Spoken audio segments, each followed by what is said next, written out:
welcome back. Let's read the next one. I'm not getting up my bits. Glider competition classes.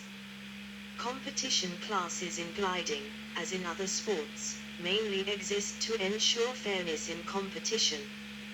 However, the classes have not been targeted at fostering technological development as in other sports. Instead, classes have arisen because of the popularity of certain types of glider. Attempts to contain the cost of access to the sport. The need to establish a stable environment for investment decisions by both manufacturers and competitors. The FAI Gliding Commission, IGC, is the sporting body overseeing air sports at the international level, so that essentially the same classes and class definitions are followed in all countries. FAI competition classes. 7 glider classes are currently recognized by the FAI and are eligible for European and World Championships open class.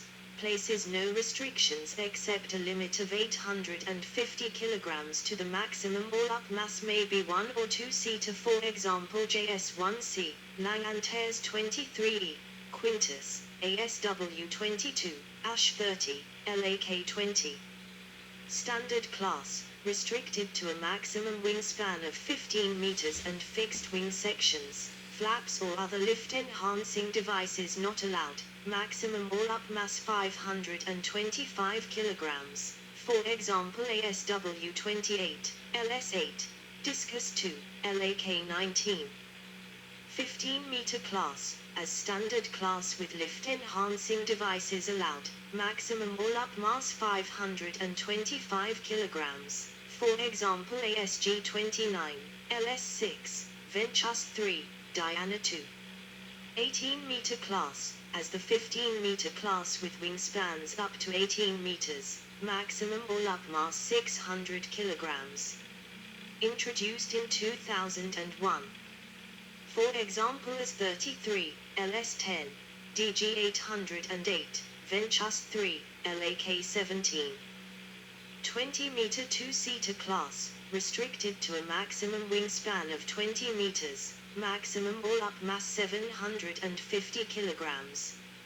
Introduced in 2014. For example Duo Discus, DG 1000, Arcus, ASG 32. Club class, allows a wide range of older small gliders within a specified range of performances, for example Libel, Standard Cirrus, LS1, with the scores being adjusted by handicapping. Disposable, i.e. water, ballast may be installed but must not be used in this class. 13.5 meter, with maximum wingspan of 13.5 meters. 1. Gliding world records are classified by the FAI under subclasses that do not have a one-to-one correspondence with the above competition classes. Open class, accepts sporting performances achieved with any glider type. Sporting performances by open, 18-meter and 2-seaters are eligible only for this subclass. D15, 15-meter class, accepts sporting performances achieved with gliders whose wingspan is smaller than or equal to 15 meters. DW, world class, for sporting performances by world-class gliders only, though this category may be amended given the abolition of the class for competition. Do, ultralight class, for sporting performances by gliders having maximum mass below 220 kg, for example the Sparrowhawk, Apis WR, Silent 2 Targa. A subdivision of the ultralight class known as the microlift gliders have a wing loading not exceeding 18 kg /M2. Types include F Carbon Dragon, AL-12 Alatus and the Lighthawk. Microlift gliders do not have separate world records. Non-FAI classes. Glider classes not recognized by the FAI have been used in some regional and national competitions. The most significant of these are Sports Class, a handicapped class similar in concept to the club class but allowing a wider range of gliders, usually both flapped and unflapped and with spans not limited to 15 meters. This class is often used in competitions where the number of entries is too small to warrant subdivision of the participants into separate classes. 1 to 26 class, a monotype class very popular in the United States, based on the Schweizer SGS 1 to 26 glider and managed by the 1 to 26 Association, a division of the Soaring Society of America. History. Open class. The open class is the oldest competition class, although it only came into formal existence with the creation of the two-seater class in the early 1950s. This unrestricted class has been a favorite testing ground for technological innovation. Many research prototypes fall under this class definition, for example the Ecoflyag Darmstadt D30 of 1938. Which had variable dihedral wings and spars built of light alloys, the extremely large span SB10 of 1972, the telescoping wing Ecoflyag Stuttgart FS29 of 1975 and the solar power Dicare. In contests, the open class usually delivers the top performances, with daily tasks as far as 1,000 kilometers being possible in favorable weather. To be successful, however, an open-class glider must blend high performance with practicality. Extreme designs tend to be failures, of which the Austria of 1931, the Sigma of 1971 and the BJ series are but the most conspicuous examples. Arguably the only, Notes 1, extreme glider that ever won a World Championships was the Nimbus I. Until the 1960s. A fair number of gliders were able to do well in open competition, with smaller span types occasionally beating larger but more cumbersome types. The composite revolution caused a shakedown further aggravated when the ASW22 and Nimbus 3 were introduced in 1981, after which the open class for a while became the exclusive preserve of only two manufacturers. Notes 2. The World Gliding Championships of 2012 brought into competition new designs, some of significantly lower wingspan, Notes 3, which flew successfully, Notes 4, against traditional, wingspan 28m+, machines of this class. 2, following a couple of decades of small, incremental performance gains. The appearance in 2000 of the ITA brought a sudden jump in performance and a further price escalation.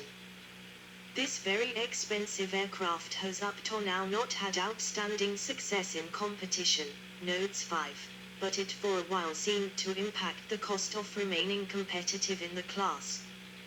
The ETA Beta, Notes 6, 3, and its successor, the Concordia, Notes 7, single seater, as well as Walter Binder's EB28/EB29 until 2012 were being presented, as challengers to ETA, Notes 8, but the appearance and performance, Notes 9, 2, of shorter wingspan competitors in World Gliding Championships of 2012 may change established views on the design trends. In July 2007, the IGC increased the maximum weight allowed in the open class to 850 kilograms provided the aircraft has a valid certificate of airworthiness at that weight, i.e. the manufacturers must recertify. The glider. Standard class. The standard class was introduced in the late 50s as an alternative to the increasingly heavy, difficult to fly and costly open class ships of that time. Striving for affordability and simplicity, the original standard class rules restricted the span to 15 meters and ruled out retractable undercarriages, flight disposable ballast radios and lift-enhancing devices such as flaps.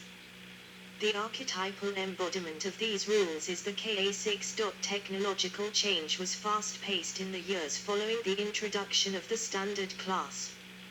Their transition to fiberglass construction made the existing rules increasingly awkward.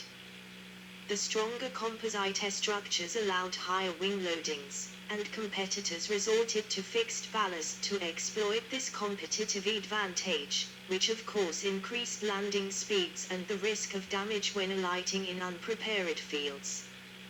The fixed undercarriages caused a major fraction of the drag of sleek fiberglass airframes. Designers reacted by recessing the wheels into the fuselage, which further increased the risk of ground-related damage.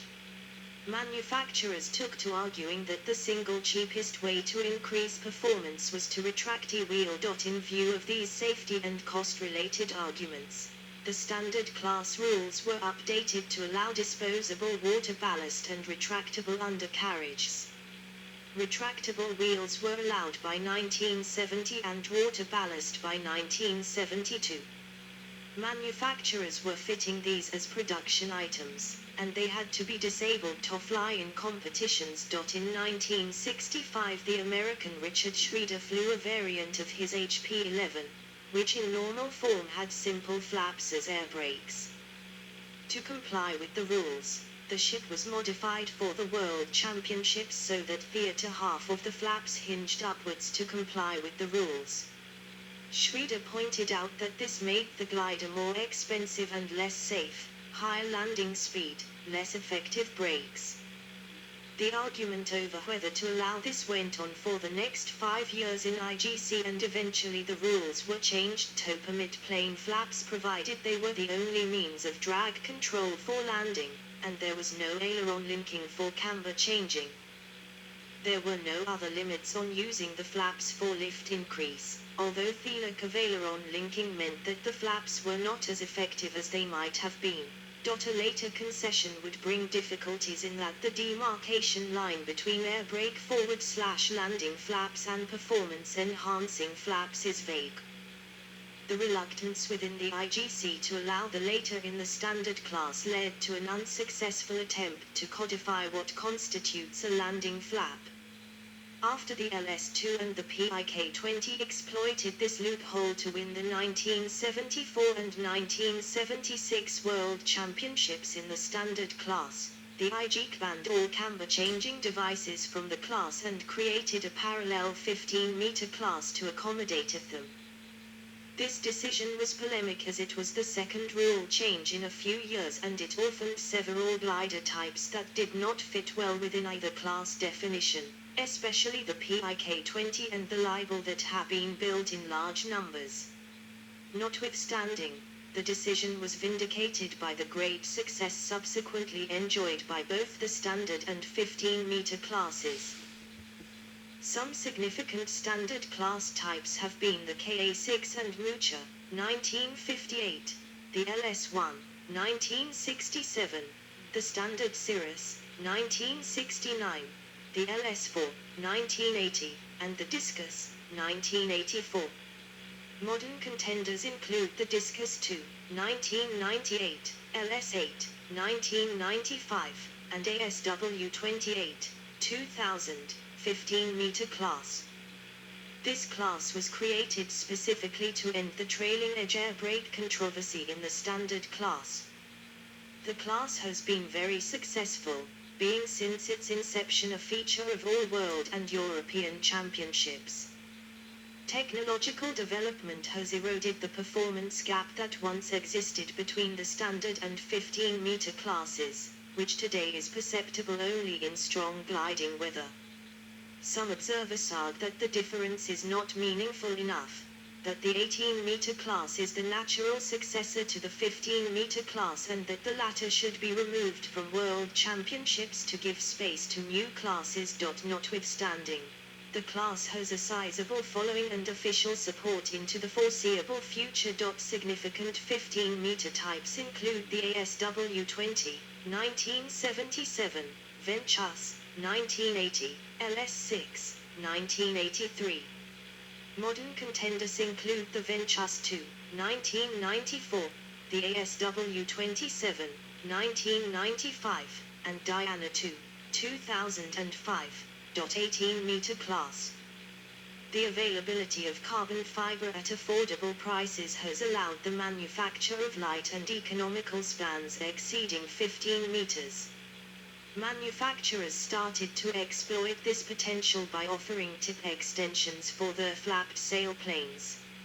Spans increased gradually from 16.6 meters in the first implementations, ASW20L and Venchus B16.6, to 17 meters, DG200 /17, DG600, Glass Flugel 403, 17.5 meters, LS6C, finally settling on 18 meters. The trend towards turbo and self-launching sailplanes also favors the 18-meter span, which is large enough to carry the additional weight of the power unit without impairing the ability to climb in weak lift. Following a decade of contests at regional level, which permitted the resolution of issues such as mixed glider /motor glider competition, this class came to feature for the first time in a World Championships in 2001. With a maximum all-up weight of 600 kg. Significant 18-meter types include the Schleicher ASG29, 2005, Skempherth Venchus 2, 1995, and the Jonker JS1, 2007. The same three manufacturers have since introduced new types which are competitive, eyeing both the 15 and 18-meter classes with interchangeable wingtips. The AS33, 2020, the Venchus 3, 2016, and the JS3, 2017. Two-seater class. A two-seater class appeared for the first time in a World Championships in 1952. The reason for having a Spirit class was that the drag of the larger fuselage put two-seaters at a significant disadvantage vis-a-vis single-seaters.